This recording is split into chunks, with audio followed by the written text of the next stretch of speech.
पेश कर रहल बानी और ध्यान से सुनिहा और अपने आप के विचार जरूर करिह। काहे कि आज हमने पूरा समाज, बहुजन समाज के बड़का बड़का नेता लोग सब अपन अपन अलग अलग संगठन बना के आज संगठन चला रहल बा, रोटी सेक रहल बा।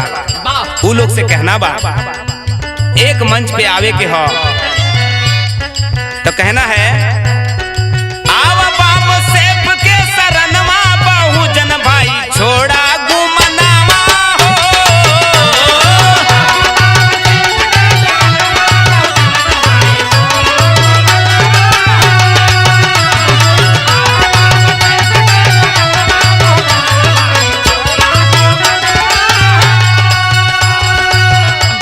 अरे मानो में सराम के कहनवा बहुजन भाई छोड़ा गुमनावा हो।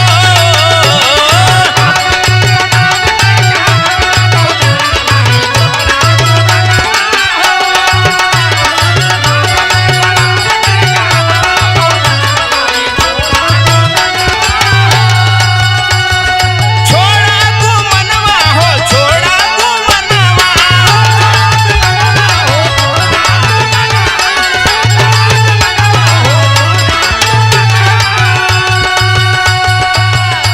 चाहे चंद्रशेखर आजाद रावण हो, मोहन कुमार मौर्य जी हो, राजेंद्र पाल गौतम जी हो, तमाम जितने भी हमारे आंदोलनकारी हो, सबसे निवेदन है कि आप लोग एक मंच पे हो जाइए और अगर अपने शासन सत्ता को वापस लाना है, अपने राजपाट को पाना है तो निस्वार्थ भाव से एक मंच पे होकर के काम करना होगा।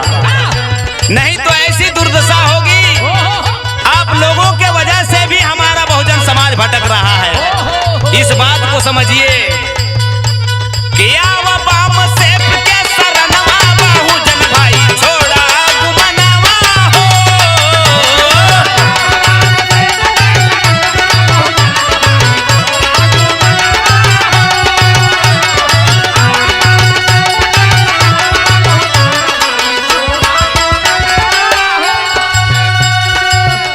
आज दुश्मन नहीं चाहता कि आप सब एक हो जाए, एक मंच पर आ जाए। ये बात समझने की जरूरत है कि इस देश में दो ही सबसे बड़े संगठन हैं, एक है आरएसएस और दूसरा है बामसेफ। लेकिन आप लोगों ने बामसेफ को भी खंडन करने का काम किया। आप लोगों ने अलग अलग संगठन बना करके अलग अलग लड़ाई लड़ रहे हो, जिससे हमारा बहुजन समाज के लोग खुद भटक जा रहे हैं। उन्हें विश्वास नहीं होता कि कौन सा संगठन सही है और कौन सा गलत है। इसलिए कहना है दुश्मन कैले बाटे जंग के तैयारी,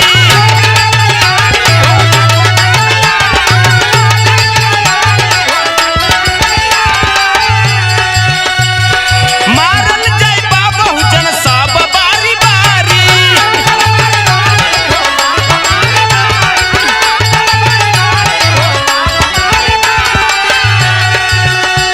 अरे भइल बाटे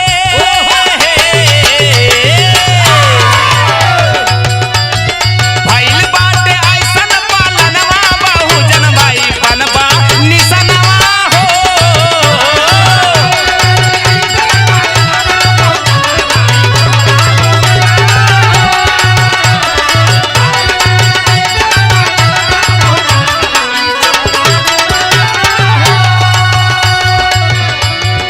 आज आप सब अलग अलग संगठन बनाए हुए हो, लेकिन फिर भी एक नहीं हो पा रहे हो। एक संगठन के लोग को लतियाता है तो दूसरा देखता ही रहता है। ऐसा क्यों? यही कमी है कि आप लोग एक मंच पर नहीं आते और सबको लात जूता मिलते ही रहता है और आप बर्दाश्त करते रह जाते हो। तो किस तरह से कहना है? अरे कितना बनल बा बहुजन के संगठन,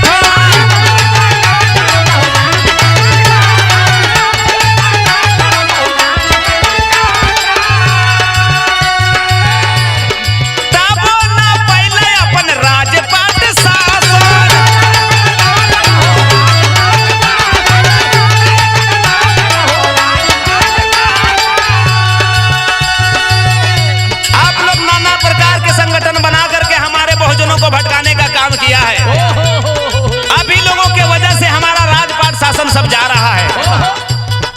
और आप ही लोगों के वजह से, आप लोगों के सामने ही, आंखों के सामने ही संविधान को रौंदा जा रहा है, खत्म किया जा रहा है। लेकिन आप लोग सिर्फ अपना रोटी सेकने का काम करते हो, एक दूसरे की बुराई करने का काम करते हो।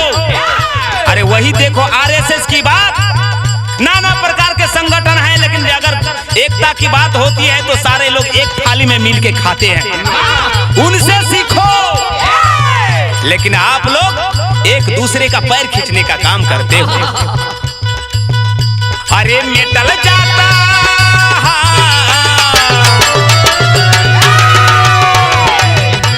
अरे मेटल जाता देश के संविधानवा, बहुजन भाई छोड़ा गुमनावा हो।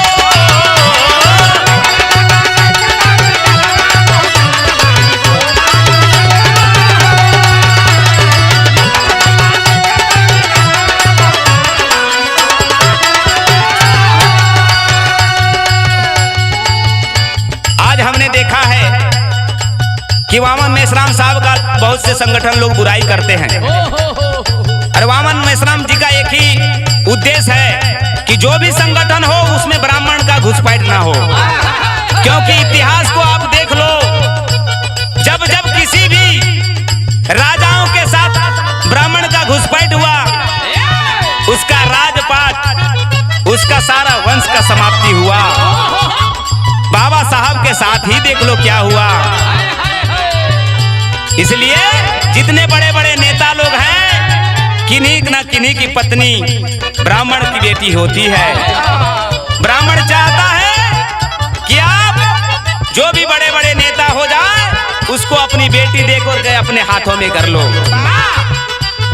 यही वजह से आज हमारे लोग उनके गुलामी कर रहे हैं। इसलिए कहना है कि अभी भी वक्त है वामन मेश्राम जी के माध्यम से जो पूरे देश के एससी, एसटी, ओबीसी माइनॉरिटी लोगों को एकजुट करके अपनी शासन सत्ता को पाने के लिए, अपने देश को आजादी दिलाने के लिए जो लगे हैं, उस पे कामयाब करो।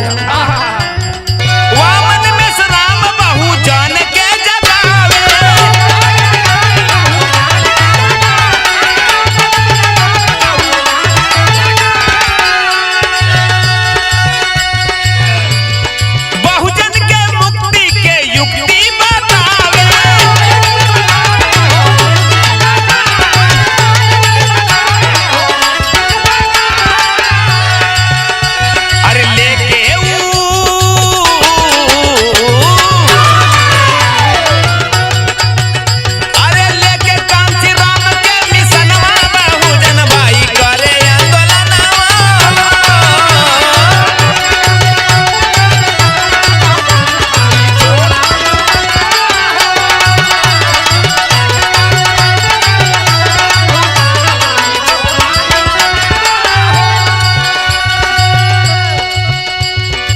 अभी भी वक्त है, आप लोग एक हो जाइए।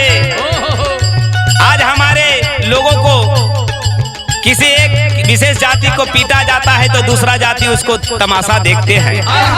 इसी प्रकार किसी संगठन को, किसी पार्टी को ऊपर लांछन लगाया जाता है, उस पर दबाव डाला जाता है तो दूसरा तमाशा देखते हो। यही कारण हमारे बहुजन समाज की गुलामी है। इसलिए कहना है,